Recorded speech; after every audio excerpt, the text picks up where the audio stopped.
Bismillahir Rahmanir Rahim. Alhamdulillahi Rabbil Alameen. Wassalatu wassalamu ala Sayyidina wa Nabiyyina Muhammad wa ala alihi wa sahbihi ajma'in. A'udhu billahi minash shaitanir rajeem. Bismillahir Rahmanir Rahim. ولا تقف ما ليس لك به علم إن السمع والبصر والفؤاد كل كان عنه مسؤولا كل ذلك كان عنه مسؤولا صدق الله العظيم. My dear respected brothers and sisters who are listening from home, firstly to all of you, Assalamu alaikum wa rahmatullahi wa barakatuh. Assalamu alaikum wa rahmatullahi wa barakatuh. So let's keep it a little bit lively. Yes, the whole topic is about social media, and it's about us navigating through all of this social media. Now let's just go back 25 to 30 years back. If you go 25 to 30 years back, what you'll realize is that there was no internet. There was a world without internet, guys. A lot of you guys who are youngsters, you've never seen a world without Wi-Fi. You've never seen a world without the internet. For me and for some of the guys over here, this is unbelievable. Like in our time, when we had to contact someone, you either had to get a physical phone, the big ones, the big, I don't think you even know what those are. The big telephones, and then we had to ring and dial, and tick, tick, tick, then the digital ones came in. We had no phones, we're going back to the 80s. You had no smartphones, no internet, no Wi-Fi, nothing. That was the world. If you wanted to call someone, you literally walked to his house. You knocked on his door. You said, "Is Abdul inside?" If they said, "Abdul is garmenty," you turned around. You came back home. That's how it was. You don't have this, this today where you got WhatsApp, where you got social media, where at a touch of a button, text message, phone call. You got the world today. From the days we've seen it to today, we have completely transformed. In fact, with the social media, with the internet, good and bad has come. So you got to know the goods that have come, you got to know the bads that have come. And honestly, brothers and sisters who are listening, I want to share some things with you because look, I led a life that was without any of this. And a lot of the guys over here who are at a certain age will know what I'm talking about. Then I saw the life of all of this coming in. So what you saw is, for example, 1995 was the birth of the internet. Right? And I remember those days when the internet came around. Just before that, 1991, 92 was the first Nokia phones that were coming in. The first Nokia phones coming in. We're talking about the granddads now. The dinosaur phones. Guys, you don't understand what I'm trying to say? You're allowed to smile and laugh, guys. The old phones, the bricks. They came out in 92, 93. Then the internet was born in about 95. Then with the internet, slowly emails started to be, the communication was emails. America was the beginning, then UK, started. And then those days was the wired connected. So literally in your house, you had a connection just through wires. There was no wireless connection. And people had all sorts of problems those days. You don't even know what happened, guys. To get a connection, you had to put that wire all the way from your living room, going all the way up the stairs, all the way to your bedroom if you wanted your laptop to be connected. And sorry, there's no laptops here. Computer. The CPU, the big CPU I'm talking about. The ones that look large as a corner of a sofa, right? We had those, you connected them up. And the problem then was, if you had the internet connected, you couldn't use the phone. Whoever remembers that, put your hands up. MashaAllah, brothers. Leicester is awake. The rest of you who never put your hand up, you don't know what life is. If you were connected with the computer with that wire, you couldn't use the phone. If you used the phone, you couldn't connect your computer. That was the world for a few years. Then in the early 2000s, things started to change. We had the smartphones coming in slowly. Slowly the smartphones started to come in. And the revolution has been it's been phenomenal. Within these last 20 years, what we've got is amazing. It's amazing on one side, but it's also, on one side you could say with the benefits that it gives you is mashallah, on another side is inna lillah. On one side is Alhamdulillah, because life has become easy with certain things, and another side is Astaghfirullah. You guys understand, yes? So you got to keep both things in mind. Now when those smartphones came in, there was still no social media. YouTube only came in like the mid, I say about 2005, 2006, YouTube started to come in, right? Then Facebook came in. And with that, there was a revolution in terms of how people started to engage with all of this, because a lot of this stuff was new. By 2000 and I think late 2000, maybe 2009, 10, whatever, slowly Twitter, and there was the early ones. Then you had other ones coming in. So you had your Snapchat, you had a few others that died on the way. Right? They died on the way. But you had, in the end, you had Instagram, you had the Snapchat for a while. It's still around, not that popular. You had Like in the middle, something like that. Anyway, when I'm going to be honest with you, when this phenomena started and I was doing bayanat in 2010, 11, you'll find a clip of mine on the internet. I said I'm never going to engage in any of these. I said I'm never going to have a Twitter account, I'm never going to have a Facebook account. I actually said that. And the reason why I said is this, but I thought these things are going to die out. I didn't know they're going to become such a big phenomenon. I didn't know they're going to live on and become such a great portion of people's lives. Today, it's like, if you're not on social media, you're like, you don't exist. La hawla wa la quwwata illa billah. Like, there's a real story. This guy came into Starbucks, yeah? He came to Starbucks to have a coffee. And he came in, they describe him like this. The guy walked in, the guy ordered a coffee, the guy sat at the table, the guy literally, he drank his coffee, he sipped his coffee with no phone in front of him, with no laptop in front of him. He just had his tea all alone at the table. He drank his entire tea. He never spoke to anyone. He never engaged in any smartphone, no tablet, no laptop, no nothing. And then he walked out. It's like, this is the most weirdest guy in town. I'm like, that's the most normal guy, man. And they call that the most weirdest guy. Because if you go to any restaurant now, you go to any setting now, you go to any place, cafe, anywhere, home, anything, the first thing, what do these kids do? They come in the house, what's the Wi-Fi password? And I'm thinking, listen boy, you need a wife, not a Wi-Fi. Seriously, like, these kids are, they more with like, they need their Wi-Fi is like the level of water now. The way you need water to survive. I'm sorry, I'm talking the wrong track. The way you need cola to survive, guys. The way you need 7-Up to survive. Some of you guys are water. Shaykh, we're not having water here. The Wi-Fi has become such a thing. It's like, it's to the equivalent of electricity in a house. That's the equivalent of it. People treat it like that. When just 20 years ago, there was no Wi-Fi. Literally, there was no Wi-Fi. There was no connection like this now. If you look at the world, how it's changed, I'm so shocked. Then how did I get onto Facebook? How did I get onto Facebook? Should I tell you? Because I said I'm not going to get on these things. And I actually had a good intention. I'm not going to open this. I thought it's going to die, one thing. Second is I thought there's no use of any of this stuff. Right? And there was a lot of fitna going on, a lot of tribulation going on. But then I was forced to open an account. Most of my accounts have been because I've been forced to open an account because people imitated me as Hasan Ali and they opened accounts and they became a Hasan Ali who had their own account. And the guy's got 2,000 followers.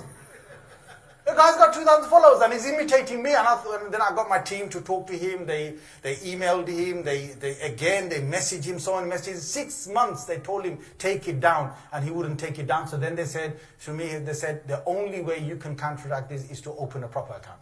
So that's the first thing. I opened a Facebook account. And then after that, the thing is I opened other accounts. And my thing is this, look. My thing is da'wah. My thing is that a lot of the stuff that I send over da'wah, I'm going to come to that a little bit later on. Now, what's happened over the last few years is people have got hooked onto these things, okay? And they're sending a lot of, and WhatsApp is another one in the background, guys. And YouTube is another big one in the background. So as I'm speaking, you've got to look at all of these things together. WhatsApp is a massive part of people's life. One of the reasons why WhatsApp is massive for people's lives is mufat. You know mufat? You don't understand mufat? What do you say in Gujarati? Is it mufat as well? Mufat mache na. Mufat mache bhai. Because it's free. And it's so easy to like, ding, ding, ding, ding, ding, ding, ding, ding. You know, you can just send a message. And then in the beginning, you could send it to all your contacts. You could send it to hundreds of people in one go. And then the biggest buffet was you don't have to pay for your calls anymore. So people were, WhatsApp calls, it went crazy. It went crazy. Now, what's happening in the background is very important for us to understand. Because of the guys in Silicon Valley who made most of these products, or they bought out these products, because WhatsApp was bought out, okay? So whether it's Facebook, whether it's Google, these massive multi-billion-dollar companies, they bought them out. They've got a different agenda. Their agenda, they don't care about, first is they don't believe in the akhirah. So please, first understand, they don't believe in the akhirah. They don't believe in the next life. Second thing is they don't believe in any religion. Third, and religion for them is nothing. Right? Absolutely, it's nothing. The third and most important thing is they all want to make money. Theirs is dollars. If they make the dollars, that's everything that works for them. So what they did is this, over the years, there are many documentaries out there about this. There are books that have been written about this. What these guys in Silicon Valley did is they had to work out, how do we monetize this? How do we get advertising companies to advertise for us? How do we get people to start watching videos, and through that we're going to advertise to them, and then we're going to make money. In the early days, it was an advert just before you play your video on the side of it, which you click, and then the advertising company, gets their little advertising done, and then they pay the Google, or they'll pay Facebook, or they'll pay YouTube, okay? It was like that. Now it's very sophisticated. What happened is the game changer came with artificial intelligence. Now, you've got to understand what artificial intelligence is. Artificial intelligence is probably the most, I think it's the one thing that will completely revolutionize our entire the human race the way the human race has had its way of, evolving, is going to completely revolutionize that. There's already a lot of speech about how dangerous. This is not coming from normal guys. These are the top people in the industry, people who are working in Silicon Valley, people who are working with artificial intelligence, including Elon Musk, who's in a sense, he's a bit of a munafiq in the sense that he's also using artificial intelligence for his own benefits, but he's also tweeting against it as well. But there's many people who are now, they're already talking about the dangers of this. Now let me tell you how dangerous and why artificial intelligence can be dangerous. Because artificial intelligence is super, like it can make our lives very, very good, or it can completely destroy our lives. Why? Because this mechanism is like not one computer, it's the strength of about 50,000 computers at one go.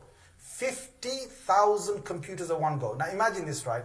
If you understand, for example, I'll give you one example, playing chess, or playing, I think there's a game called Go or something, right? There's a game. So these have millions of combinations of moves that you can make in the game. Humans have been playing this for centuries.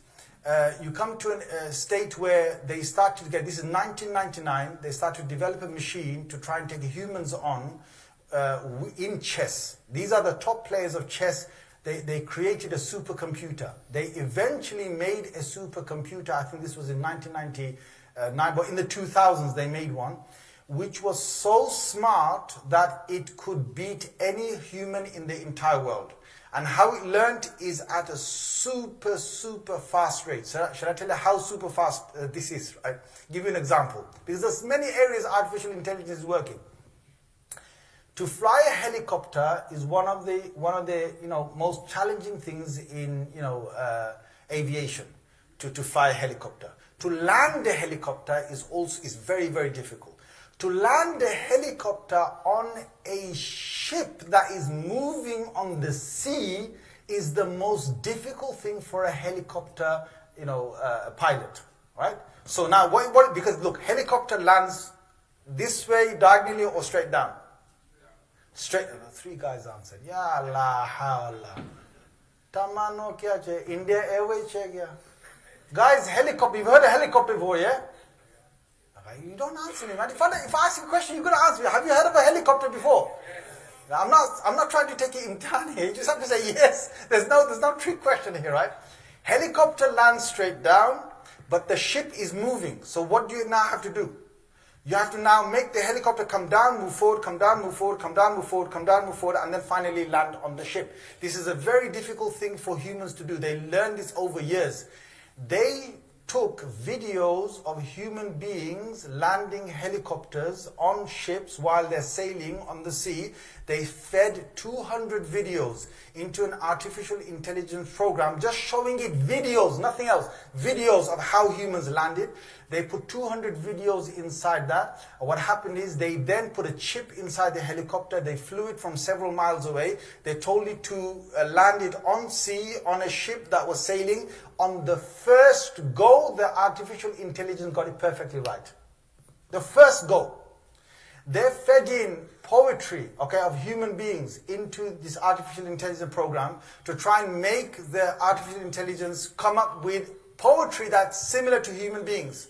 What they found is when it created poetry, humans couldn't tell the difference between what the computer made and what humans made. They've made artificial intelligence right now. You know, you doctors, most of you Indians, you become doctors, right? Tomorrow,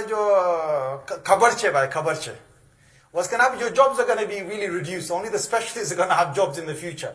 They've now got supercomputers. You walk into a room, you have many different, many different sort of lasers and other sort of ways of looking straight inside your body. Within seconds, it will work out what's wrong with your body. Within seconds. And within seconds, split second, it's going to read all your past history, because the doctor actually has to sit down and read all your past things, right? The artificial intelligence can read this within seconds, and it can give you diagnosis within a split second as well. Just like, in Google, you put a search and within 0.0000 something 6 seconds, it gives you like hundreds of pages. That's the level they've got it at. Now, all the jobs in the future that are mechanical jobs, the fear is that the computers, the artificial intelligence computers, are going to take over all of them. All of them. We're talking about, like, let's say, for example, bricklaying. The machines can do that. You're talking about shops. Already you can see shops, right? You got tills that we basically have got things that you swipe over. Forget that. Amazon has done another one, which is you have no shopkeepers, you have no tills, nothing.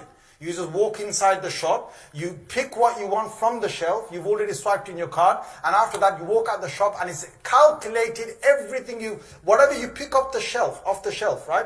Is calculated what you picked off, right? No till, no human, nothing at the service side. You just walk out and it's taking that money from your account. Now, why is it dangerous? Why it's dangerous is because it calculates human behavior at a super speed, which we cannot do. Now, what happened with the social media, let me tell you. What they did in Silicon Valley is they started to say, how can we keep people engaged in social media? They want me and you to be addicted. They want me and you to just to watch video after video after video after. They want me to be hooked on for 2 hours, 3 hours, 4 hours. They want me to get into a competition with you, with him, with her, with everybody else. It's like how long are we going to stay on this? Their idea is, because if I'm hooked on, if you're hooked on, if I'm spending 3 hours, adverts are going to come in between. The more time I'm hooked on, the more time they've got to now portray those adverts. When they put those adverts, they're going to make money. And these, whether you say Facebook, Google, YouTube, whatever platform, Instagram, they're making millions and billions of dollars from the fact that me and you are hooked onto the smartphone, onto the tablet, onto social media. The longer we're hooked on, the more money they make. Have you guys understood what I'm trying to say? Well, 5 people understood. MashaAllah. Muli sahab, yaar unko kuch khilate bhi hai yaar. Do you feed them anything? No, I don't think. They never even said yes to that. Kabhi to unko khilao na thoda sa.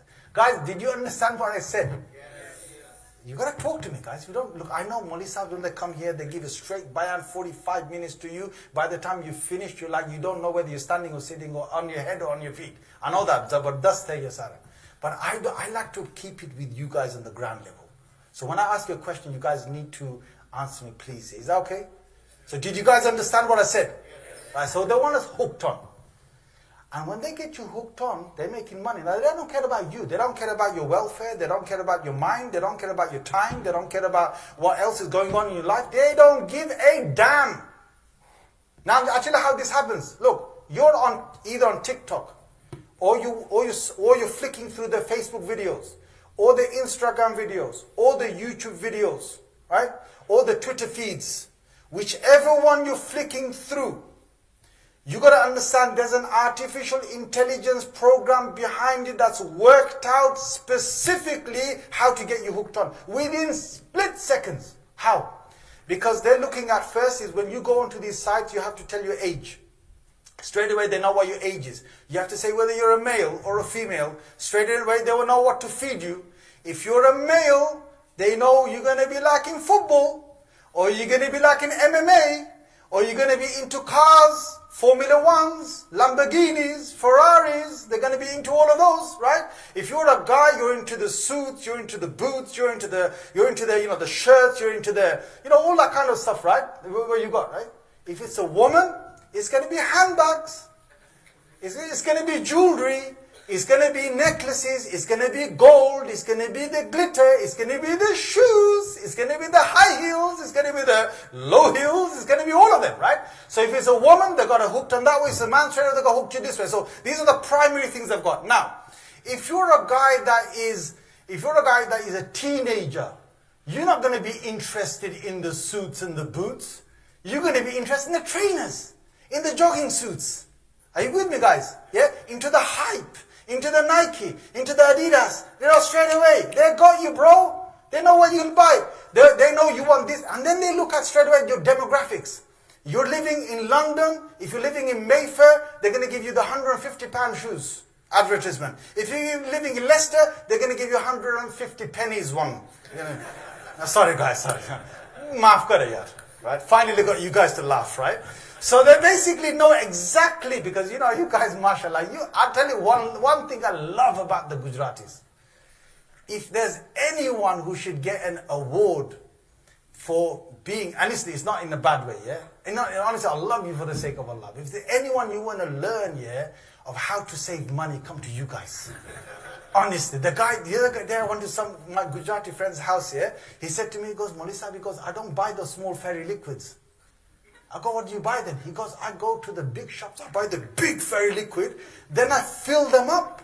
He goes, you got to learn how to save money, innit? I said, bro, that's a new thing I've learned. MashaAllah, you guys are, honestly, you guys are with it. MashaAllah, you're with it. Anyway, so they know right now, your demographics tell them exactly how much money you're going to spend. Now, if you're 25, they know you're getting into the cars. They're going to start showing you cars. If you're getting into 25, 30, whatever, or let's just say even the end of the teens or the 20s, they know you're going to be after girls. Right? If you're men, you're going to be after girls. If it's girls, they're going to be after men. They know straight that. Alright? So all these things are working out from your age, from where you live, from, what. And then the main thing is this. When you look at a video and they calculate how many seconds you stayed on that video. So let's say, for example, they showed me a goal, right? Now Ronaldo's going and he's kicking all that, through the field. Some of you always smiling, mashallah. You guys lost today, anyway, right? right. So he's kicking, he's gonna score, and then he scores, and and I stayed on there for 20 seconds to watch that. Straight away, artificial intelligence knows that I'm in football. I like watching goals. You carry on scrolling, guaranteed you're gonna get loads of football, recommendations coming. If I come to a few, and after a few I'm getting bored. So the next football one that comes, I scroll straight away. I stayed on there for 2 seconds. Now the computer has calculated, this guy's getting bored of football. Let's give him something else. They might show you cricket. They found out that, they showed you the wrong cricket match. They're supposed to show you India, they showed you Pakistan. Right? You scroll back up, right? They thought, no, let's get him hooked onto something else, right? What is he going to be interested in? They show you a car crash. You said, and they know the shocking things keep you hooked on. Things that are bad, things that are damaging, things that are, really sensational, they keep people hooked on. So straight away you looked at a car crash and you saw how the car crashed. So now they know, okay, something to do with, now they're not looking at car crashes. What they're going to look at is, this guy likes thrillers. He likes thrills. So the computer knows there's all these different thrills that are out there. So they're going to show you something sensational, something dramatic. Some guy's got on a skateboard. He's basically wheeling down. He's had a fall, right? He's had an accident. He fell off a building, whatever. They're going to show you that. You looked at that 7, 8, seconds. Right. They got you hooked on. Another one came. Then you had those, those funeral dancers from Africa. The Ghana dancers. Hansi aage na. Pata hai. I won't do the tune for you. They're dancing with the funeral, right? So you saw that and you were hooked onto that. Now they're going to give you all the other ones that people put the meme at the end of your funeral bearers and the dancers. They're going to give you those ones. Now listen, time is going by, guys. Time is going by. You watch one video, second video, another video, right? And now they know, okay, we've worked out this guy is on this particular wavelength. We can get him hooked on. If you're on YouTube, you look at, let's say, for example, you look at BGT, they're going to give you BGT one. Look at AGT, they're going to AGT one. Got Talent one, they're going to give you those. You look at, celebrity shows, they're going to give you those. You look at surfing, they're going to give you that. You look at anything you name in the world, they've got millions of videos that are ready. Do you know, on YouTube alone, every day, this is not today, the stats coming from 10 years ago. Every day, 10 years ago, guess how many videos were uploaded instantly in 24 hours on YouTube? Anyone give me a figure? At that time, I think it was before, 10 years ago, was 600,000. 600,000 videos, actual videos worldwide, posted, uploaded on the internet every single day. Today is going to be in the millions. I don't know what the figures are, latest figures are, right? So now, they've got billions. Like, imagine this. If you watch those videos back to back on any one singular genre, Malakul Maut will come, but the videos won't finish. Guys, you remember this, yeah? The death will come, but the videos won't finish. That's how many videos they've got. In the background of that, they've still got other things that are out, right? Netflix is out, you got Disney Plus, you got all these other things, and people are sitting down there thinking, I'm free. People think I've got a lot of choice. Because before I used to sit in 30 years ago, we had only 5 channels, or we had 4 channels. We had BBC 1, BBC 2, ITV, and Channel 4. You guys are thinking inside here,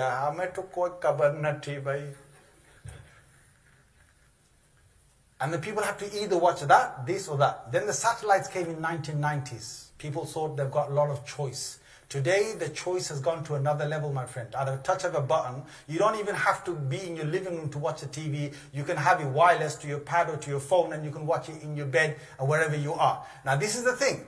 What happens is, with all this choice, are you actually free by watching this for 2 to 3 hours, 4 hours, or have you become a slave of Silicon Valley, and have they enslaved you by you thinking that you're free? Are you a person who's a commodity? You're the tool they're using to make money.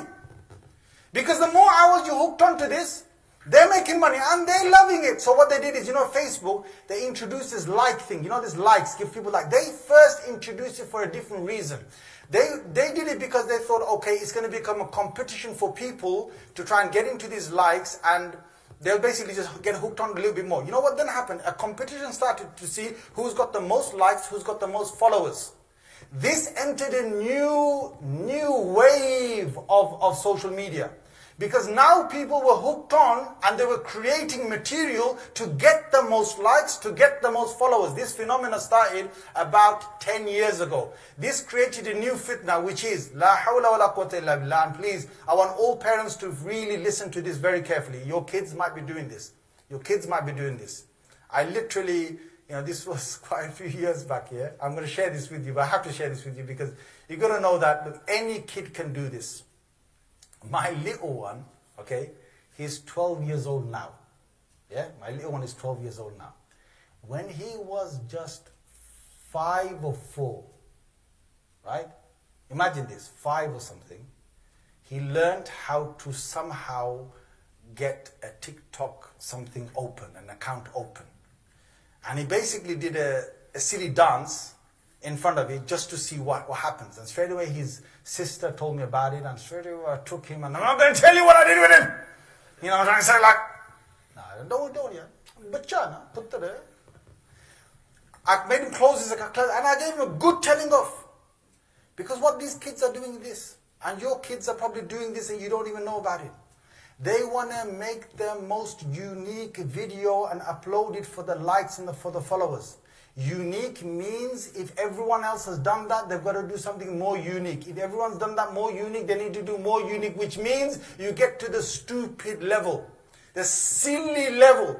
When I say silly level, you got to do something which is going to shock people. So these kids on TikTok, especially on TikTok, on these like you that was there, on the Snapchat and so on. They're making, because these platforms give you very short seconds, like 10 seconds, 15 seconds, 30 seconds kind of video. They want to do things like they're on a scooter falling down, skateboard falling down, they're basically just running, maybe even hitting someone, they're making pranks, they're basically shaming someone at school, they're pulling someone's trousers down. Honestly, silly, weird things.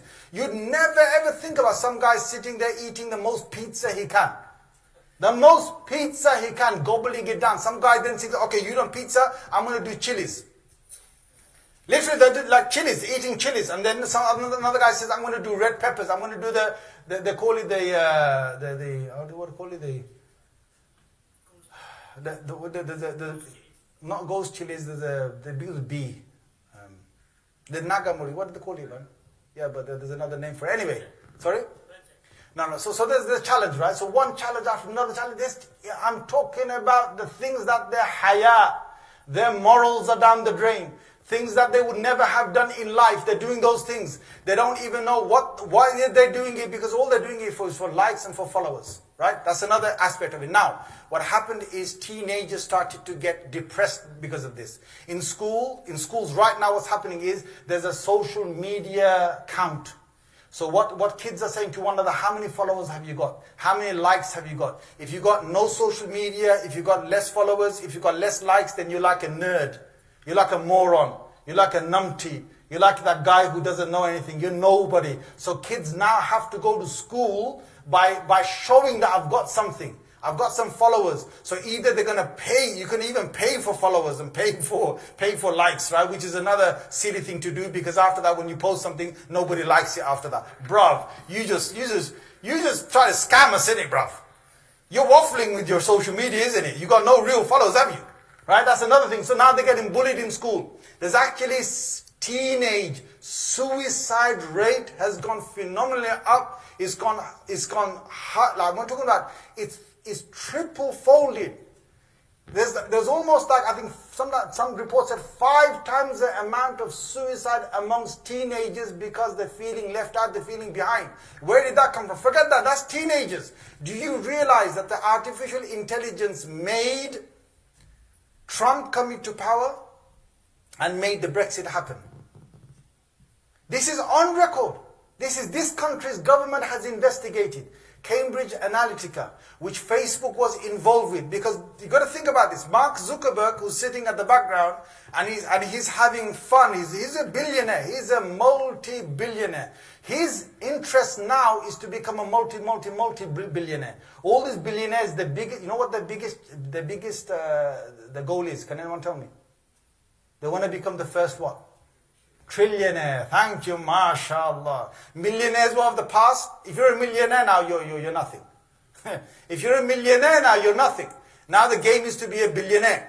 These billionaires now are looking at each other saying, okay, you're 40 billion, I'm 100 billion, she's 167 billion, he's 200 something plus billion. The thing is to get to the trillion, right? They don't care about ethics. They don't care about morals. They don't care about you. Now in Silicon Valley, in Facebook, many employees have walked out. They've done demonstrations. They've tried to raise awareness of the fact that Mark Zuckerberg is putting profit before people's health, before people's mental health, before people's, like, what's happening outside. Now let me just tell you, how did they make Trump win? Because they calculated this with artificial intelligence.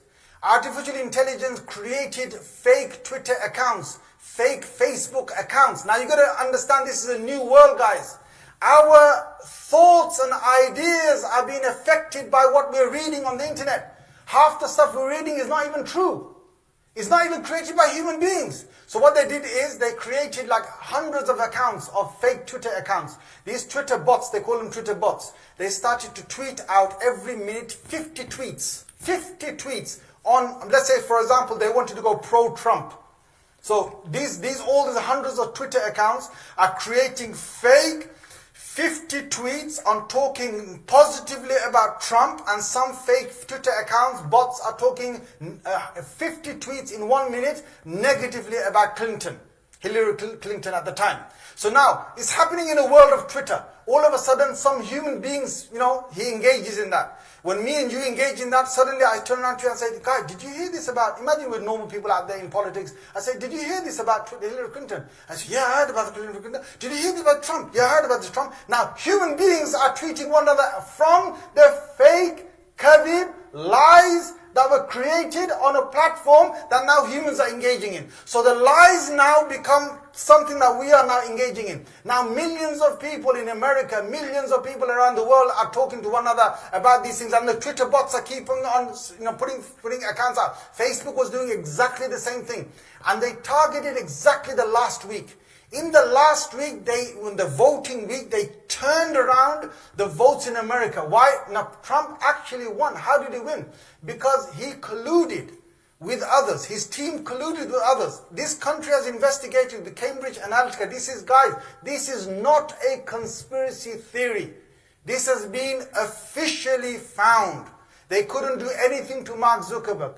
He's a multi-billionaire. He got away with it. There's many others who've got away with it. They promised again and again they're going to look after people. After that, they banned having political, messages on this platform. But you know what? They don't care. They're still doing things in the background, because if a multi-billionaire who runs the media, let's say Rupert Murdoch comes along, let's say you've got CNN, you got the Fox News. If they come along and they say to Mark, they say, guy, we're going to give you a few billion, or we're going to give you hundreds of millions to make sure that you get this done for us, he's going to do it. Because all he has to do, he has to change the artificial intelligence. It's simple. You change the algorithm, you tell the artificial intelligence, you tell it, look, in 2 years' time, we want to take this government down.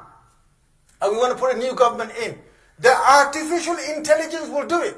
Guys, do you realize today in the world, many governments are paying in the black market, they're paying monies, right? Some are paying that because they know that this makes their country, make them win the election, because it's got an algorithm which will get into your phone. You carry on seeing messages, you got fake news, you got other things that will come up, fake videos and other things, which eventually will have an effect on your mind and my mind. And then we start talking about in the real world, and that swings our minds. Anyway, it got to the extent where now, why are they worried? Because the Capitol, the invasion on the Capitol in Washington, this was on their own soil. Now they're really concerned about this. In my world, in your world, what is happening? Guys, do you realize that there are many people behind these programs that would love to tear my religion apart?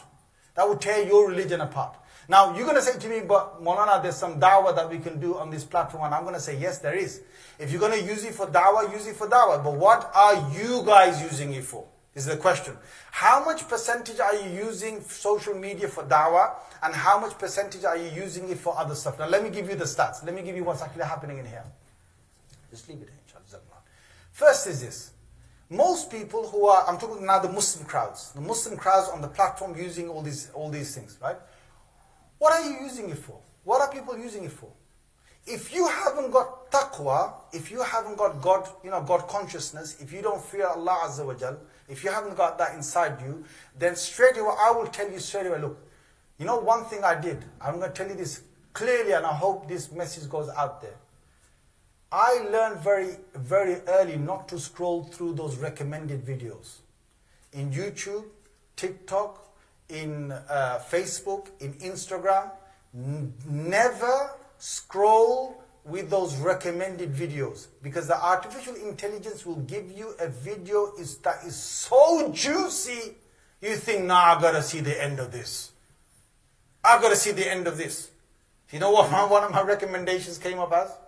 The title itself will make you look at it. It said a guy swallowed a spanner and it's in his stomach. And the surgeons are going to operate and take the spanner out. Now straight away you start looking at the video and you think, how stupid is that guy? What level of stupidity should I put to him? The next question is, how did he get the spanner inside his stomach? Right? Third is, how do they get the stomach? How do they get the spanner out of the stomach? How do they do that? Right? It's like you're watching the video, you're thinking, wow, what in the world? And in the background, the artificial intelligence machine is laughing. It's got you hooked. Because the title, the whole thing gets you hooked on. The guy basically went for a challenge with his friends. You know they have these swords they put in their mouth, take it out. He took a spanner,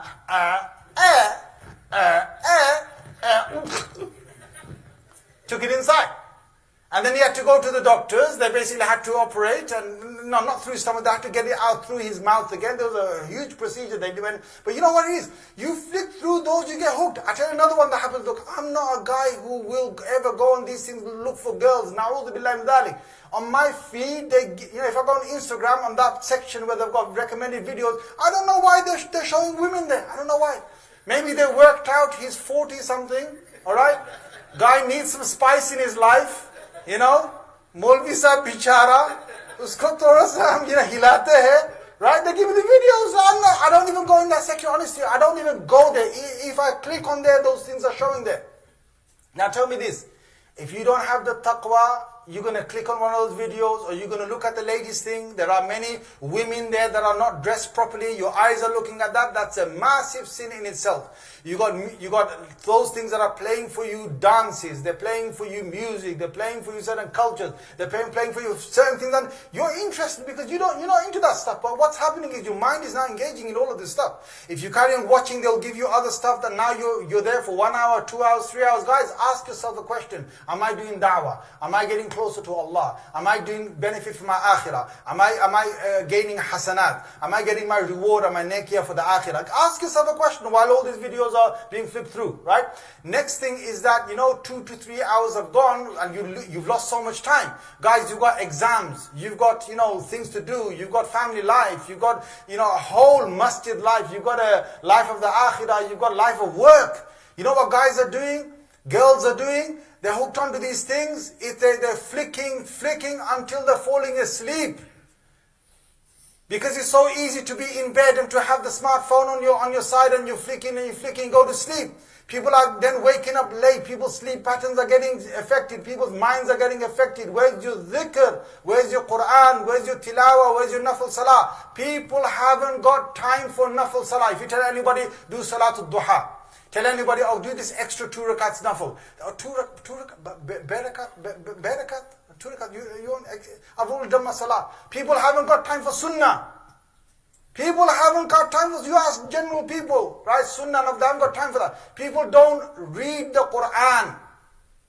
It's a fact or not the fact? Tell me. People, if you ask them, how much Quran do you read? Maybe a little bit, maybe nothing. But on that day, how much time were you engaged on your WhatsApp, on your social media, on your Telegram, on your Twitter, on your Facebook, on your YouTube, on your Instagram, on your TikTok, on your Snapchat? Combined together, it's hours. Now do the math yourself. Now again, the question comes, how much dawah are you doing? The best dawah you're going to do is you're going to forward somebody else's hadith or something to somebody else. Even then, you're probably going to get it wrong because it was a fabricated hadith. Even then, that's another danger. You don't even know whether hadith is true or not. You don't even know that. You find a lovely hadith, you forward it to someone thinking, mashallah, I've done my good day's work, right? You just forwarded a hadith that is probably Rasulullah ﷺ never even said, right? But anyway, even if you forward something good, let's say you forwarded a bayan, a lecture, good, okay, mashallah. Some people are learning the deen from this, so let me not cut that out. Some people are learning the deen from YouTube. And learning the deen from some of these lectures. And alhamdulillah, there's some benefit in that. However, there's another fitna in this. That fitna is, when you start listening to one lecturer on the YouTube, on your recommended YouTube feed, it's going to give you all different lectures. Now, Google doesn't know difference between, this guy and that guy. It doesn't know difference between Shia and Sunni. Do you think Google is a pakka Musalmana? Pakka Musalmana? You can say, tu kaun cha? Allur Sunna Jamaat cha na? Tamari video.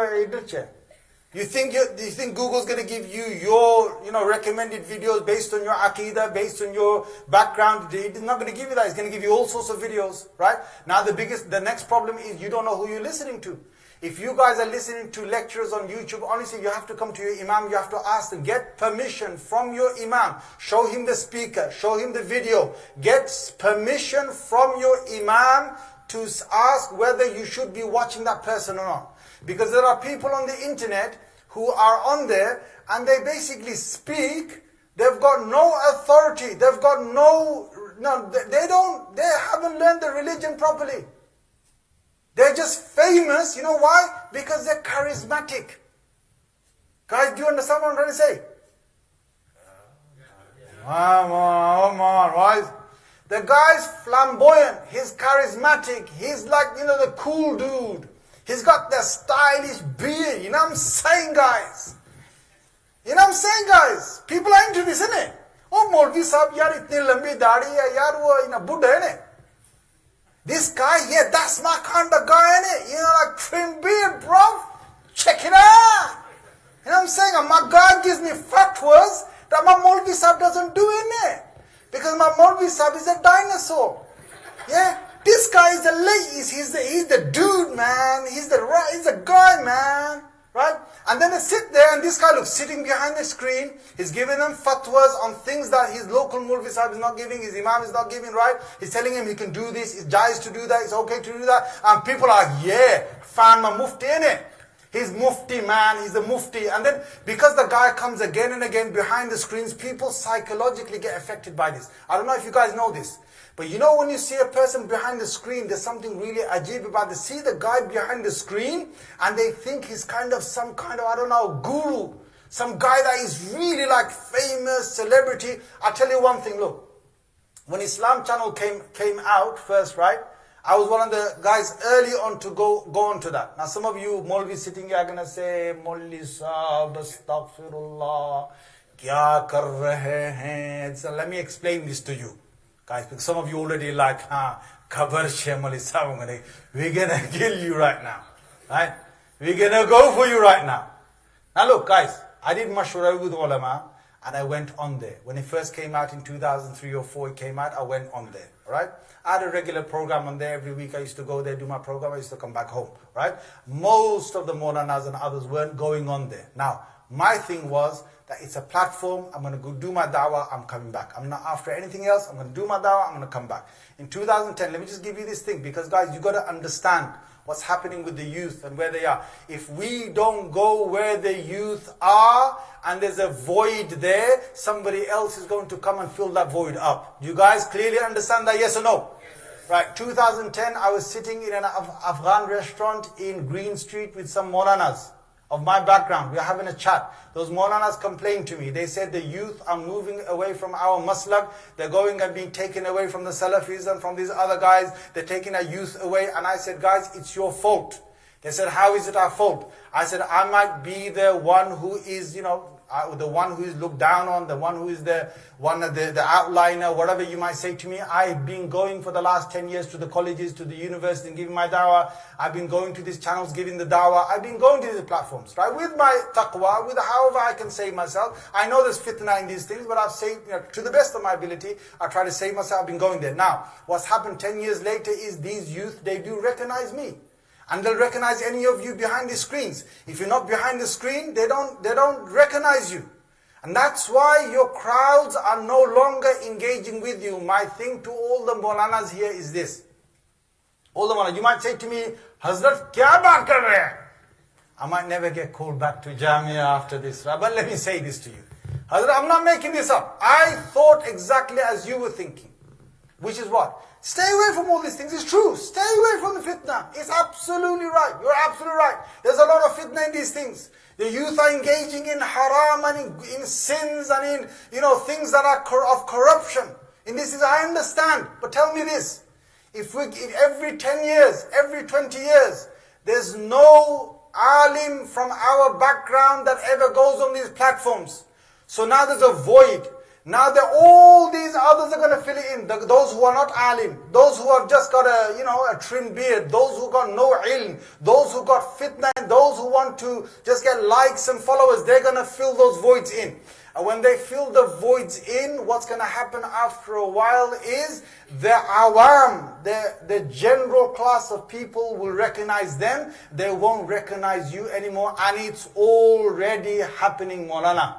Whoever you are, I'm telling you already happening. I'm giving you real live feedback from the community, which is what? And I'm not blaming you for that. I'm not asking all the ulama to go. No way. This is a fard kifaya. Farda kifaya is that it's just few ulama need to remain on there. Most ulama can stay away from there. Please, don't get me wrong, okay? It's a farda kifaya. If I say anything wrong, I would like anybody please to tell me that I've said something wrong. I'm just saying it's a farda kifaya just for a few ulama of our background to be on there. Why? Already we've got youth who do not recognize our ulama. They say, who are you guys? You guys are archaic. You guys are, you're conservative. You're orthodox. You're ultra-orthodox.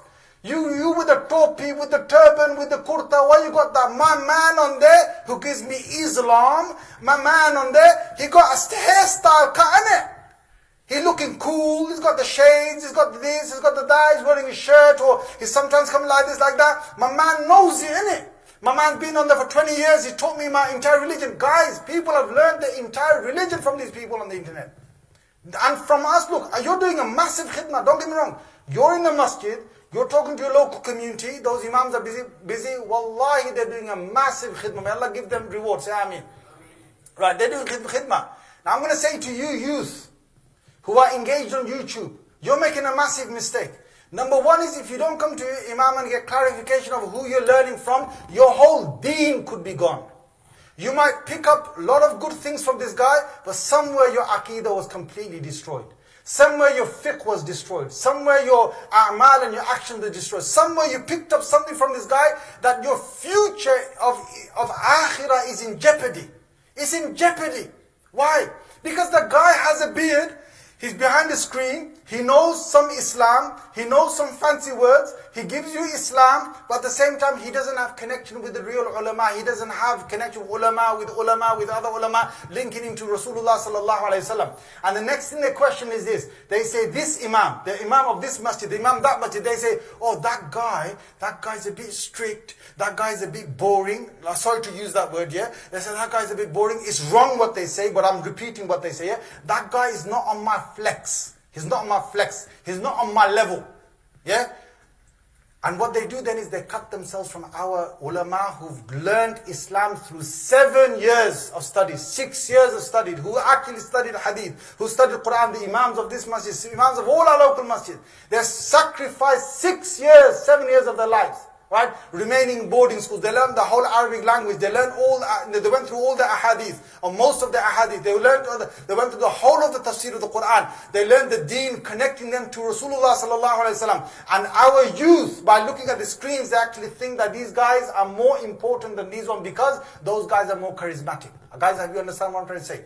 So as a farda kifaya to all the ulama here, please, some of you, just some of you, please, see this as something that we need to keep the crowds with us, because what's happening now is most of these guys are getting lost on the thing. I'll tell you a funny story, right? So basically, and this is a real story. I want you to reflect on this. Okay? This is what our minds does.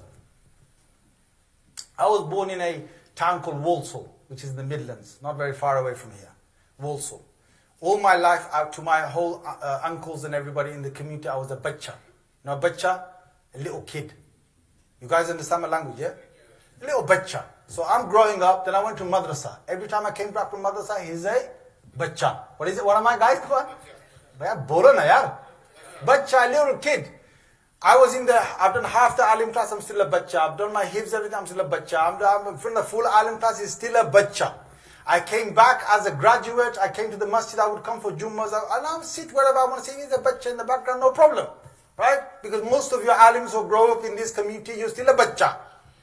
From the uncles. You guys are with me, yes or no? Yeah. Right? So anyway, I don't mind that, I'm a bacha. Yeah? Fine. So what happens is 2004, when I went to Islam channel, I had my regular, programs on there. After that, a year later or something, I came to the same masjid I used to always come to. I used to come and sit there because I visit my brothers over there. So I came, I'm a bacha. What am I, guys? A bacha. I come inside the masjid for Jummah. The Imam is giving his pre-khutbah talk on the mimbar. He's a 55-year-old elderly figure. We all respect him. He's sitting on the mimbar. He's giving his pre-khutbah talk. And I'm at the back and I sit at the background. I just sit down. I'm just sitting there because I'm here for Jummah. One guy in front of me, he turns around, he sees me. As soon as he sees me, he's a committee member. He looks at me. He stands up, he comes over to me, he points at me and he goes, Islam channel. Literally, Islam channel. Not even my name, Islam channel. He grabs my hand, I said, what are you doing? He grabs my hand, he pulls me up, he goes, you got to speak. I go, no, what are you doing? I'm not going to speak. He grabbed, now don't forget, I'm the butcher. He takes me through all the safs, he takes me to the front, and I felt so bad. He made the 55-year-old ul alim come off the, mimbar. I felt so bad. I said, no, don't do this. He said, no. He said to everybody, we've got Islam channel, one of our guys here, he's going to speak to all of us. Please, speak to us for 10 minutes. Right? He made me sit on there, he made me speak. Today, from a butcher, I turned to some tata. In one go, I went to another level. I'm thinking, what made this happen? They saw me on a screen. I was changed. Now, this is the mentality of people. Now, look, honestly, I felt really bad doing that. But the thing was, you got to understand the mentality of people. There's a thing when you watch someone on the screen for a long time, it's a wrong thing, but you make a perception. This guy is someone I can trust. This guy is someone I can believe in. Now, what's happening is a lot of people are going and they're learning a lot of the deen, they're learning, and some good is happening because if you got the right alim and you're understanding your deen, alhamdulillah, a lot of good can come from this. But if you got the wrong alim, the wrong person, the person who doesn't know the deen properly, then you can mess up your entire deen and they could take you away from all your heritage and your akhirah can get spoiled. Anyway, come back to your social media. My guys, what are most people doing on social media? Most people on social media, with the majority of their times, they are looking for shopping items. They are going from this handbag to that handbag. They're going from this, they're going from this thing, trainers to that trainers. And even if they can't afford it, you know what the latest thing is? People are borrowing money to get the latest bling bling handbag. Guys, do you understand what I'm saying? Yes? Yes? They are borrowing money, going into debt to get a handbag or to buy one, bling bling handbag worth £900 just to put on their shoulder, take the perfect Instagram photo, take a selfie, put it up there. I'm now in a different social club. Guys, boys are hiring cars or they're renting out cars. There's a whole thing about renting the latest cars. I asked some of these boys, I said, how much is it costing you a month? And they tell me the figures and I think, man, this guy is paying that much money. I wonder if you actually got the money to pay for that. Guys are now getting 2 jobs just to live that life. Why have you entered that lane? Who told you to enter the lane? Stick into your lane, stay in your lane. You didn't have to go into this competition. Why are you in this competition? I'll tell you one thing. I don't care who you are. If you're going to become my friend, if you're going to be in my circle, then you drop down to my level.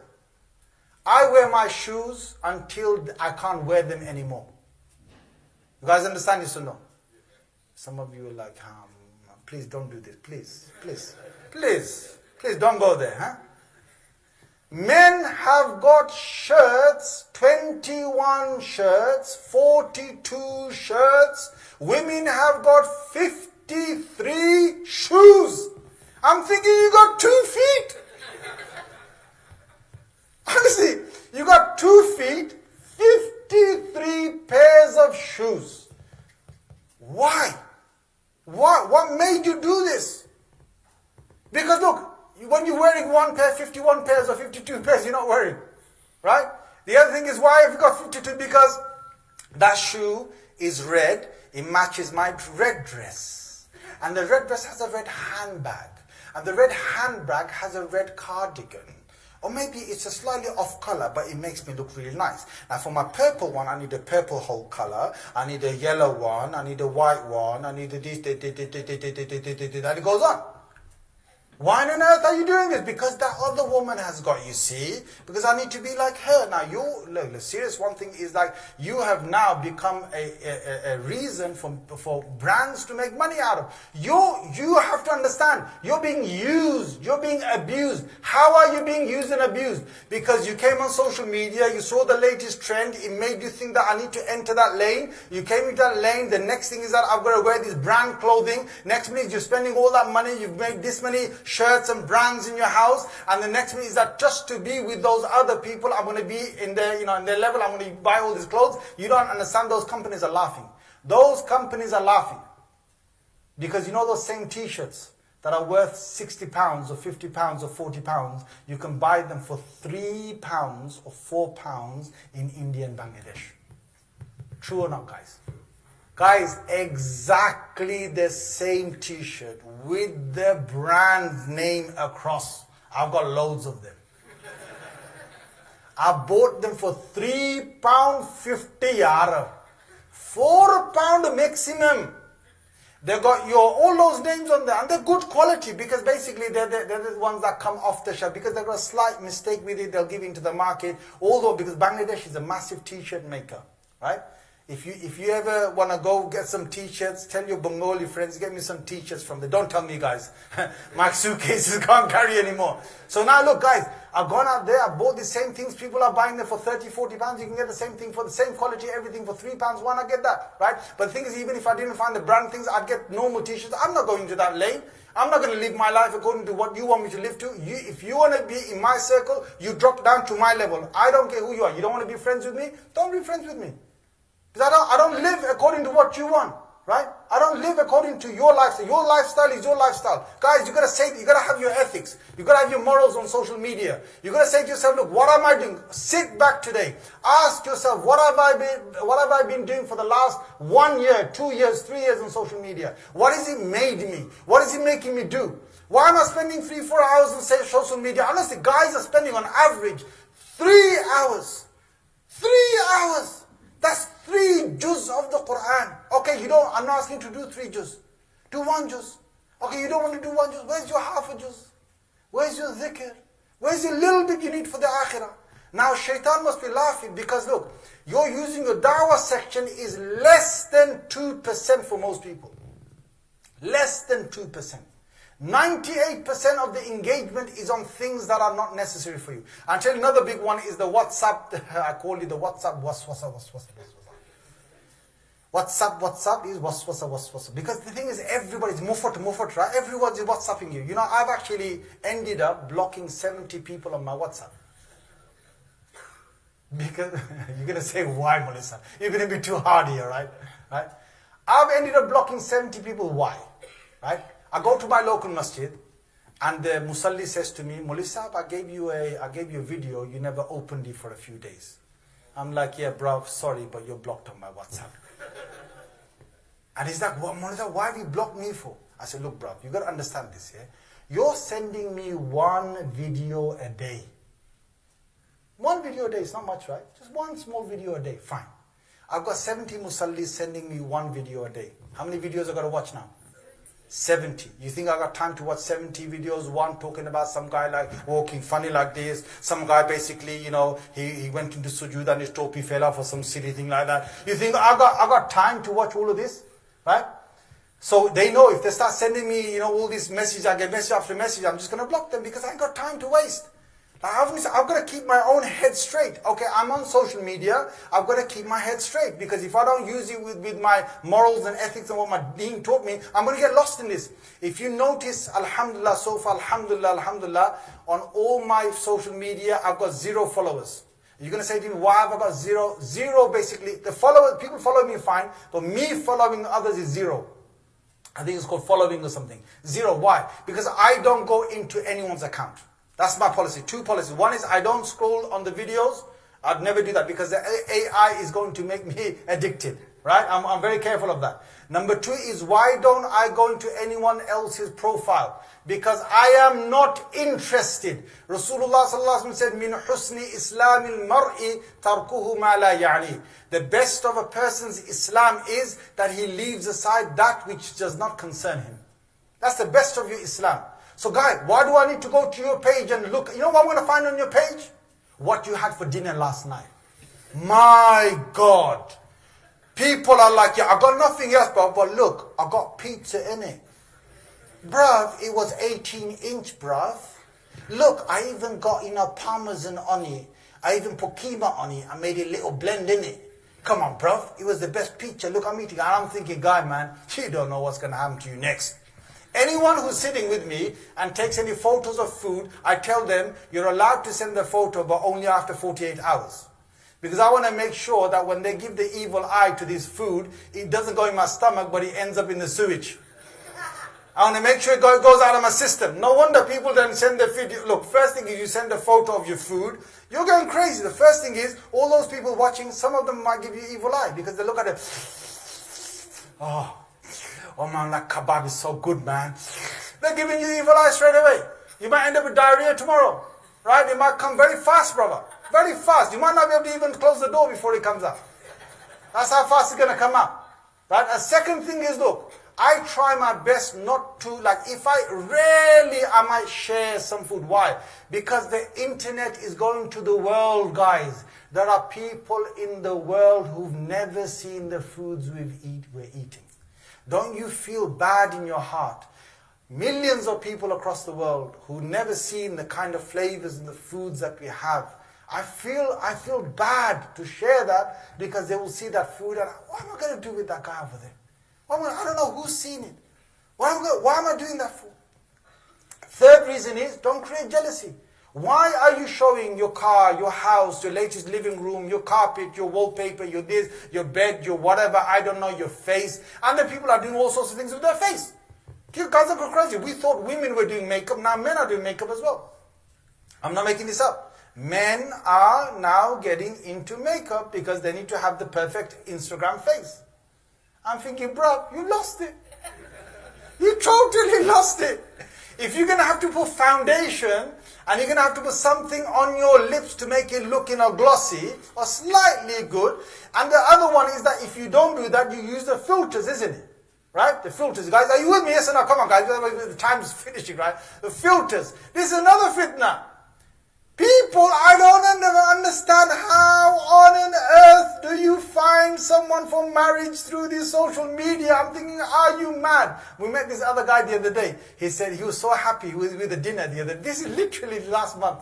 He was in a dinner with us on our tour and he was so happy. He said, I got married. We said, where did you get married? He said, I got married on the internet during the pandemic.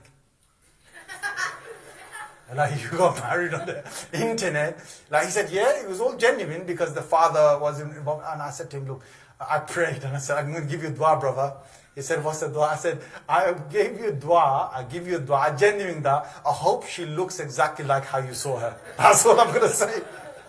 By the time you actually get together with her, I hope she actually looks like the way you saw her. Because do you understand how many filters you can put on? You can make all your spots disappear. Magic. Welcome to the new world. Magic. You can make yourself put different tones on, alright, different shades on. Like, you see me right now, I'm light brown, yeah? I can make myself lighter. Subhanallah. Look at the noor on my face, brothers. Wow, right? Seriously, you look at those people in real life and you look at them on the thing, you say, these two can't even be related by blood. That's not even her sister. That can't even be her sister. Looks more like a mother. She's like, honestly, some of the wrinkles, you can make the wrinkles disappear. You can make the hair look like a different thing. You can make, then you can play around with it. You can shape the nose. La hawla wa la quwwata illa billah. You can shape the eyes. You can shape the cheeks, the bone cheeks, all that. And you can make the perfect photo. This is new fitna, guys. If you're ever going to get married, yeah, just make sure it's permission in Islam to see her before you get married, okay? There's permission in Islam to do that, but please make sure you see her in the flesh, okay? The other fitna then is that they find, look, the social connection with people.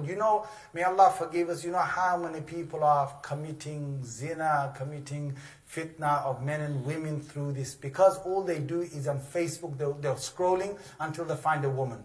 You can find people according to your location. There are apps that you can go to that will tell you all the people on location who've actually put their profile up there. You can find them. And la hawla wa la quwwata illa billah. They can make connection with them before anyone even knows they're even connected. May Allah forgive us for this, right? Now the question to you, my brothers and sisters who are listening, is what are you using it for? Because look, end of the day, when me and you close, when we close our eyes, the main thing is Allah is going to say what? He's going to say, okay, everything your eyes have seen, everything your ears have heard, everything your heart has thought of, everything your fingers where they typed to, every place that you went to with your feet, every person that you communicated with, everything that you engage with, there's going to be a hisab and a whole judgment of this. La ilaha illallah. Can you imagine now, brothers and sisters, what's going to happen to me, what's going to happen to you on the Day of Judgment when that hisab comes up? If I've been looking at haram, if I've engaged in haram, if I've lost my morals on the internet because of the social media, if I've engaged in ghiba on WhatsApp, another one on WhatsApp is ghiba. Ghiba, like backbiting, like no man's business. Because it's like two guys, he's behind the screen, you text each other like, did you hear this? Jay, how did you? You do hear a guy just because it's online. I don't know why. People think online it's okay to do because it's online. Who said that's the case? Online, offline, same judgment on the day of judgment. There's no difference. People are now talking about one another behind their back, spreading news. And the other fitna is, you can spread it to many, many people by spreading some news out there. May Allah forgive us. And that's another fitna. So now, I'm asking you this. Look, you want to engage in social media, no problem. What should you do? Guys, please make sure your morals are there. Your taqwa is there. You're not flicking through things that you shouldn't be flicking through. You're not wasting time on there. Even for entertainment, for relaxation, if you're going to flick through some videos, guys, you better control yourself. If you can't control yourself, then you better know that you're being used by the shaitan. Your akhirah is being destroyed. Now, can you control yourself? Are you using it for the deen? Have you verified those people you're watching through your local imam? Are you actually using it to progress in your deen? Are you using the internet, for example, to learn the Quran? Because there are many, many programs and apps to actually learn the deen. Alhamdulillah. If you're doing any of that, if your akhirah is being built, alhamdulillah, please do that. If you're not using it for that, then please question yourselves today, what am I using it for? And the final thing I'm going to say before I take any Q&A from you guys is this. Guys, this is just one beginning. You might have heard just a week ago, Mark Zuckerberg talked about the Metaverse. Guys heard about the Metaverse? Yes? Right, it's the new thing of Facebook. Now what is the Metaverse? The Metaverse is having this virtual reality goggles that you wear on your eyes, and through that you just basically sit back, you relax, and then you create your own little world. You create in your living room, you can put whatever you want inside there. In your Metaverse, you know, it's like taking the word universe and putting Metaverse there. But anyway, it's like your little universe you're creating. So what you then do is, let's say for example, you're my friend, you're my friend, you're my friend, you're mine. You create your avatar, I create my avatar, everyone's got their avatar, I create my living room in a certain way.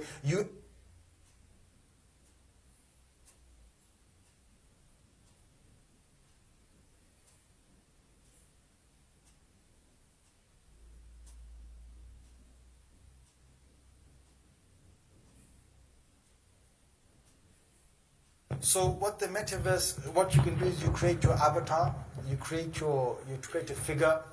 Then the next thing you do is that when you come in my living room, you see all my world, right? I see your world. You can create this for your workplace as well.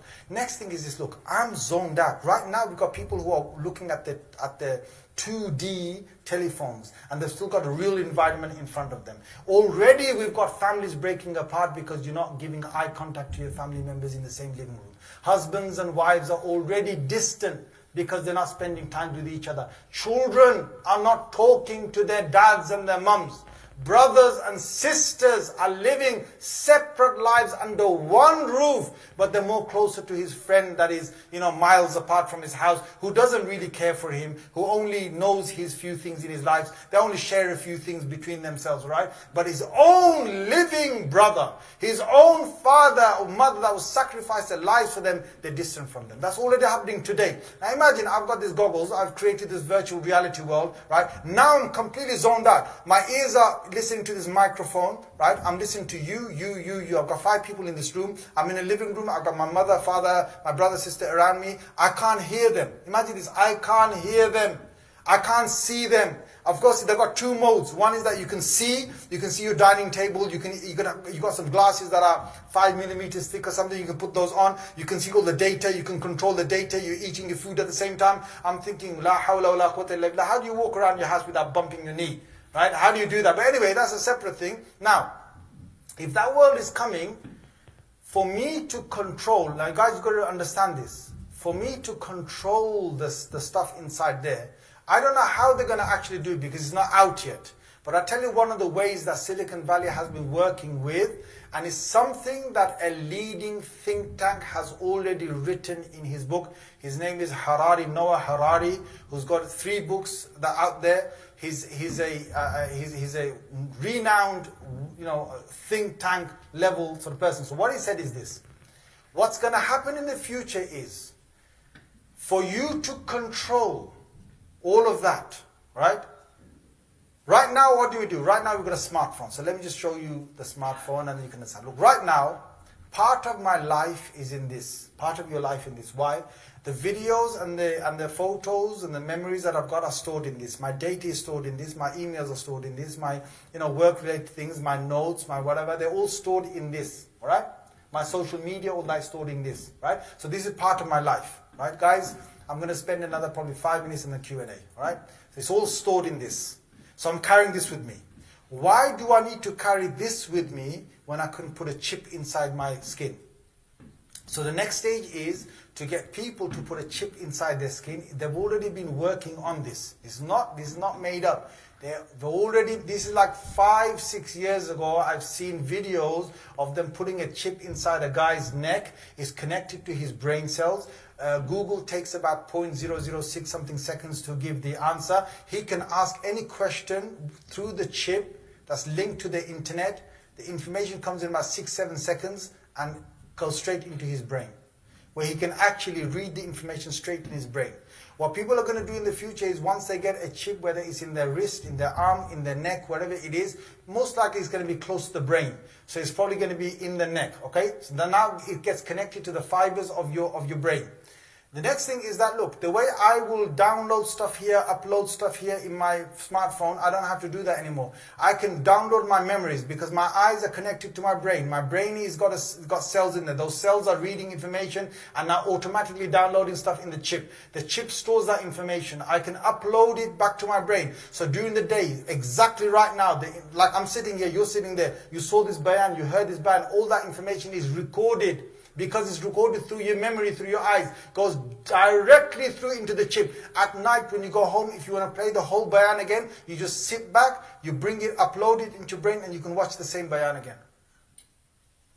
Right, now what's the next stage? What's the thing I'm trying to tell you guys? Because some of you are thinking, okay, this guy seems like he's kind of some person who's walked in here as an alien from another planet. Let me tell you what's the dangerous thing. The dangerous thing is this. You all heard how I've told you about artificial intelligence, how they created fake news, how they created fake bots, fake social media pages, and they influence our minds. Yes or no, guys? Come on, guys, yes or no? You heard that 1 hour ago, I told you about this. The companies that own these chips, at one go, in a split second, in hundreds and thousands and millions of people, they can download data into my chip that is going to be downloaded because I did an update. That I went for an update. Or they can download it straight into my chip. As soon as they put it information, that is lies. These are lies. These are things which I never even knew of, thought of, whatever. They come into your chip, and when we're sleeping, somebody wake up, and I say, "God, did you hear this?" You go, "Yeah, I heard that." "Yeah, I heard that. Somebody told me this." I say, "Yes, somebody told me that." They give me the image of the person that told me whatever it is. It's all fake, and I believe in it. You believe in it. You believe in it. You believe in it. You believe in it. And we're all talking about it as if it's a real thing. But you know what? It was downloaded into my system by the company that owns the chip. And with that, I'm going to say to you, perhaps, Allahu Alam, this might become the world of Dajjal. Who knows? How on an earth will so many, because the hadith says this. The hadith says most of the followers of Dajjal are going to be the teenagers at the beginning. And the second one is women. And we don't know. Look, I'm not saying this is the case. I'm not saying that. I'm not a conspiracy theorist, guys. I'm not saying this is the case. It could be the case. Even if they don't do the chip thing, the biggest fitna with this metaverse thing that is coming is we're going to lose people, their minds, their whole bodies are going to be placed slouching on a couch, right, for hours in this virtual reality world, playing games with their friends by just moving like this. Can you imagine? Can you imagine what the world is going to be? And this is coming in 10 years' time. May Allah Azza wa Jal protect us. Say Ameen. Right now, Q&A, guys, and then we're going to wrap this up. Come on. Just put your hands up, and it's going to be related to the subject. Come on, guys. All of you like, my God, don't tell me that's going to happen. Everyone. No. The thing is, look, the world is going to change a lot. And I think because the way we've seen the last 10 years change, right now, look, the scary thing is this. The scary thing is that our youngsters are so much engaged in these videos, right, and these this FYP they call it, for your page, right? The things that are recommended to them. They're so engaged with them that their whole belief system has been shaped by what they're watching on these videos, right? Cultures, entire cultures are being created for our youngsters. And they're following it without even knowing. Like, for example, if they give one hairstyle again and again, and the artificial intelligence and the guys behind it promote it. Let's say, for example, they want to promote a certain hairstyle. Let's say the new hairstyle, which is you have no hair on the top of your head, you have loads of hair at the back. You're laughing at this, right? You're laughing at this. 30 years ago or 40 years ago, if you ever saw a guy with hair at the top, no hair on the whole of his sides, everyone would have laughed. Anyone who's 40 or above, if you believe what I've just said, put your hands up. There was no such thing as short back and sides. And I'm not saying to you, look, it's this, wrong, whatever. Look, I'm not here to judge you. All I'm saying is, if you feed people those images again and again, then people are going to start doing. How do people get into cigarettes? Do you know how people start smoking? Do you know how people got addicted to smoking? It was through the early black and white screens. You know the 1930s, 1940s, the screens they made the actors smoke. Because the actors smoked, millions and millions of people went into smoking because it was a cool thing. It was a later that, yeah man, what's up man? It was made cool. Because it was made cool, people just started smoking. And how many people have been affected with lung cancer, with so many types of cancer, and who's at fault? It's the advertising companies, the tobacco companies, who made millions and millions of dollars through this, and millions of pounds through this. They influenced the media market. It was on our screens. It was made to look cool, and so many people fell for it. You know how our youth their minds are being set? It's because of what they're watching. And they're very, very easy to make them believe that. So I'm not going to say to you exactly it might be like the Matrix, but what I'm going to say is we are going to see a massive change in the world in 10 years' time. And if these goggles and other things come out, there's going to be a massive change in the world. And look guys, please understand this. To counteract this, guys, I'm going to say to you one other thing, which is I never gave my child his smartphone till he was 16. This is my eldest kid who's been asking me for a phone since the age he was 7. Why did he ask me for a phone? Because all his friends had it. He went to secondary school, he felt left out. All his classmates had a smartphone. He was the only guy without a smartphone. He said, Baba, can I have a smartphone? I said, no. I sat down with him and I kept telling him, look, I'll give you one. I'll give you one when you turn 16. Because right now you're going to waste a lot of time on it, whatever. And even at 16, okay, I said, I'll give you one. So he said to me, at that time he said to me, okay. He was about 12 years old. He said, okay. So he said, but I don't want to, he goes to me, but I don't want an iPhone 6 like yours when I'm 16. He said, I want the latest one when I'm 16. So I said, I'll give it to you. And alhamdulillah, last year, I gave him a phone. But, guys, when I gave it to him, I said, I'm going to share your passcode. Some of you are like, Marigia. I said, I'm going to share your passcode. Why? Because I said, you're a young man. Even adults can't save the iman on this. How am I going to allow you to be on there free? If I said to you, you got a window of your living room and your window is see-through, and you got every person of the world going past you on the street, across, on the road of yours, outside of your living room, they're walking. You got women, you got men, you got clowns, you got people who are terrorists, you got others who are drug lords, okay? You got all of those walking past and your kids sitting there looking through the window. Would you allow that, yes or no? Guys, would you allow that, yes or no? No, why not? Because your kid's going to look at that, he's going to be affected by them. And if they're knocking on the window and say, hello, you're going to have some fun, kid. Are you going to be doing that? No way you're going to do that. So how do you give a smartphone to a kid that is 8, 9, 10, 11, 12, 13, 14, 15, 16? How do you give it in their hand and you don't even have the passcode? If you're a parent who did that, then may Allah protect your son or daughter. Amin's not going to be enough for you guys. I'm being serious. Amin's not enough for you. You cause damage. You have damaged your own son and your daughter because you can't get into the phone right now. Your daughter, your son in your house having a smartphone without you sharing the passcode, they could have anything on it. Anything. Internet is a very dangerous world. Very dangerous world. Right under your nose. while he sits on your, or she sits in your living room. I'm giving you a real case here. This girl told me she was 14 years old. She sat on her sofa. Her dad's on the other sofa. The family's in the living room. They're watching TV, and she's messaging her boyfriend. And her father's there. And her father doesn't know. And her father can't do anything about it because the father can't get into her phone. There are boys and girls who are doing that. Now, if you've done that, look, I'll tell you one thing to do. Go home, tell your kid, tell him, look, kid, I'll give you a couple of hours to delete whatever you want.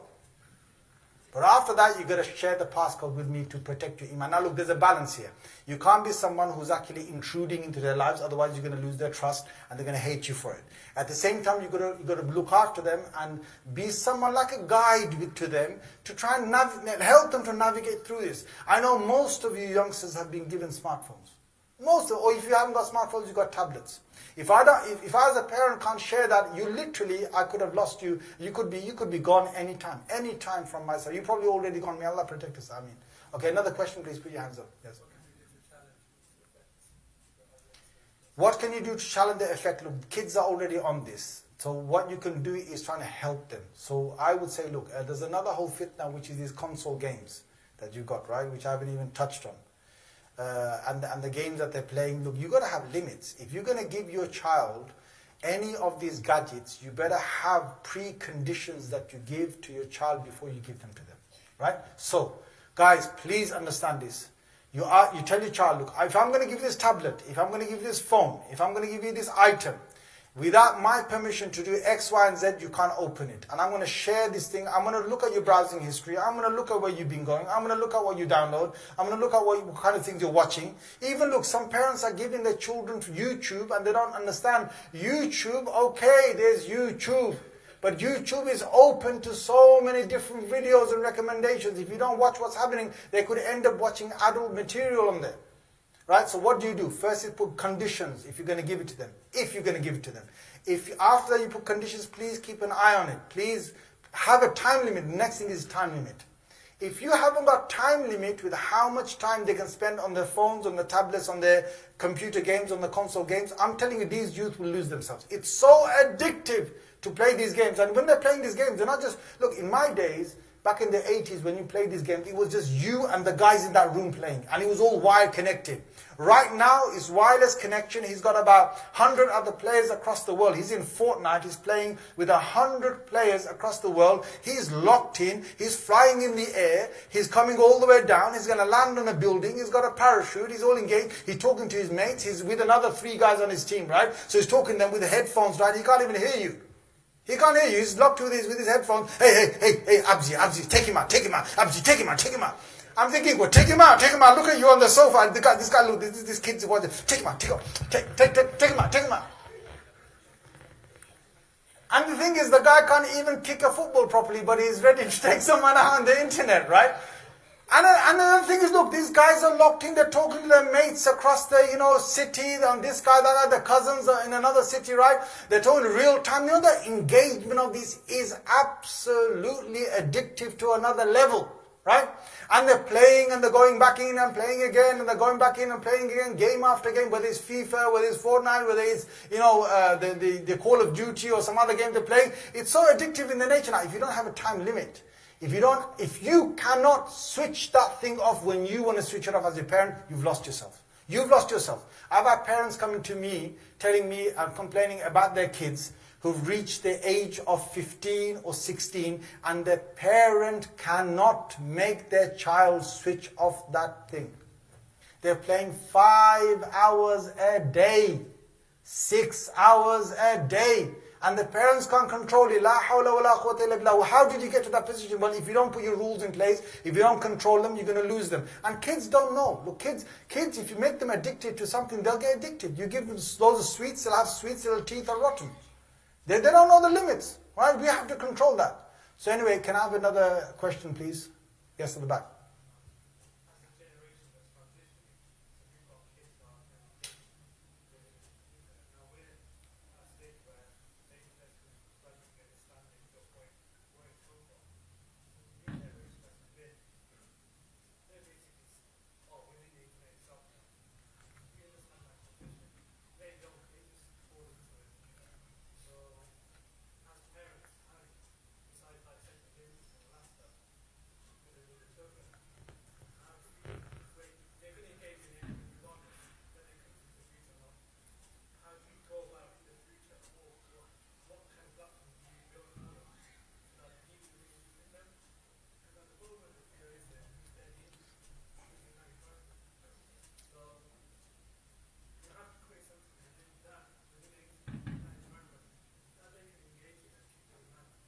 Okay, so first, the brother is for the sister's sake, he's asking that, with all the transition of them being born into the internet and making the transition to the future, how do we basically engage them properly to have their deen, their identity, and so on and so forth, right? So one thing I'm going to say to you is, firstly, make sure that your children go to a very strong maktab.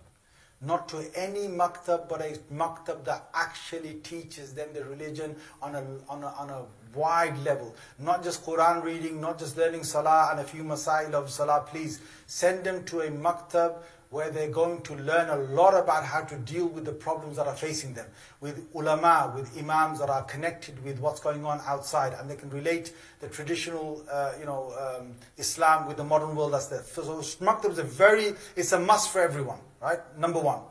Number two is, in your house you have to have your Islamic boundaries. So you have to have all your salahs on time. You have to have salahs being prayed. You have to have, if you can have ta'aleem, it's even better. Right? Have a time when you're getting your kids together and you just cover a hadith, one hadith, something of the deen that you do together. If nothing else, all right? If nothing else, you've got to have the switch off time that they've got. So the switched off the technology, what do? You've got to spend time with your children. You've got to be there physically, play board games. I've done this with my kids, okay? You play board games, you play something, you talk, you chat, you do whatever. They need to be engaged in something else if you're not going to engage them in the social media and the world of the internet. Okay, you've got your homework time. I tell you, a brilliant thing to say is, look, have a Monday to Friday rule, no technology in the house.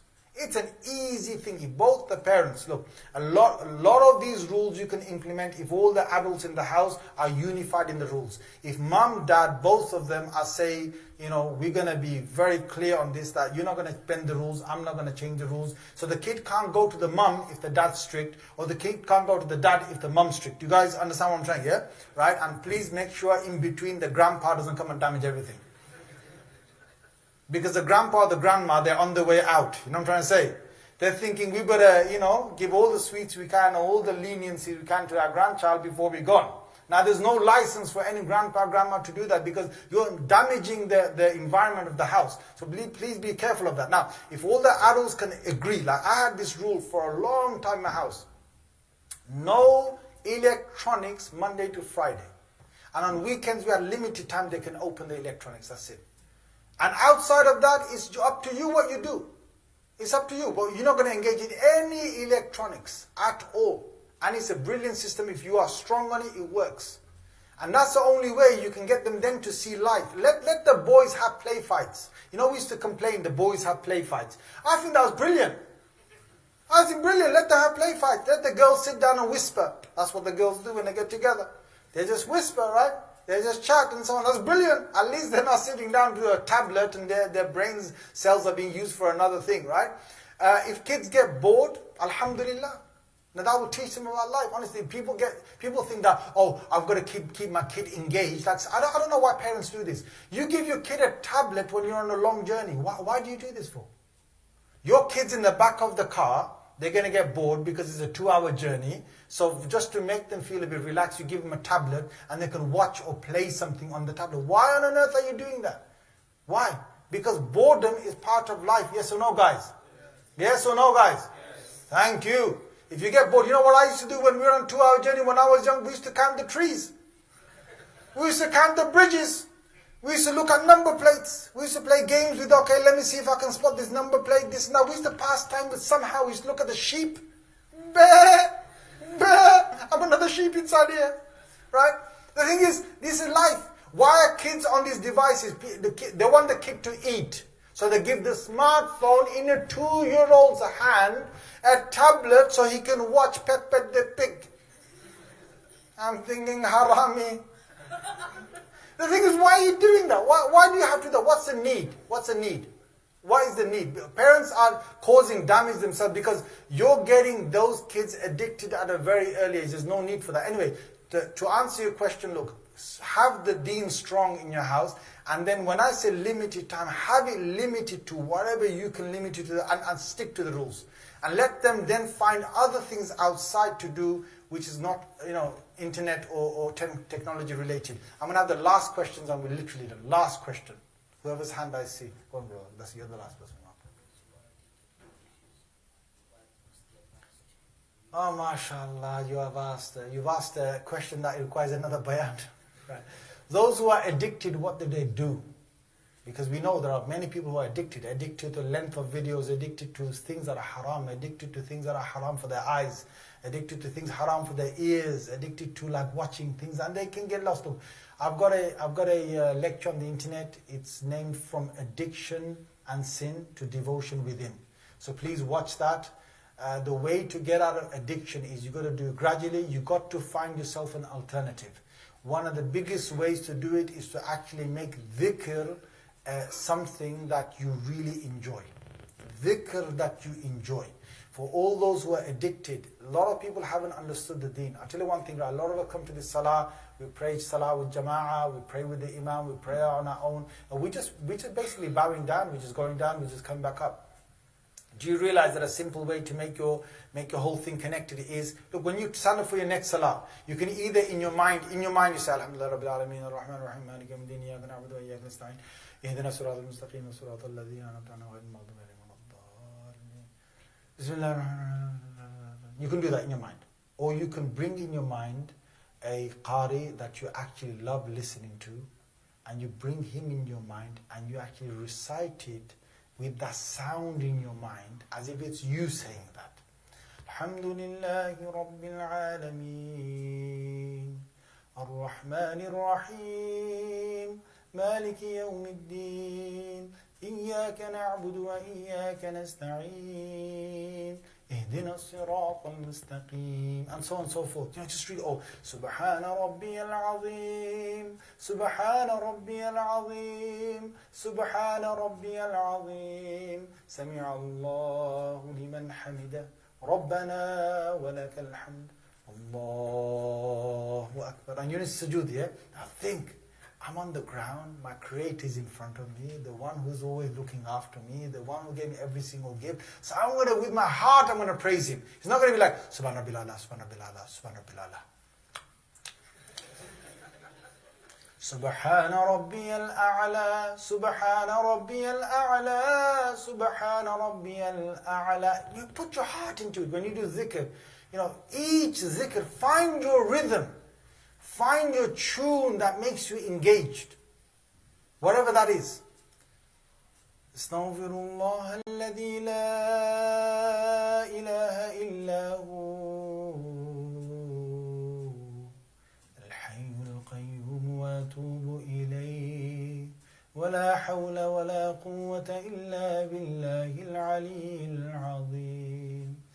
Astaghfirullah alladhi la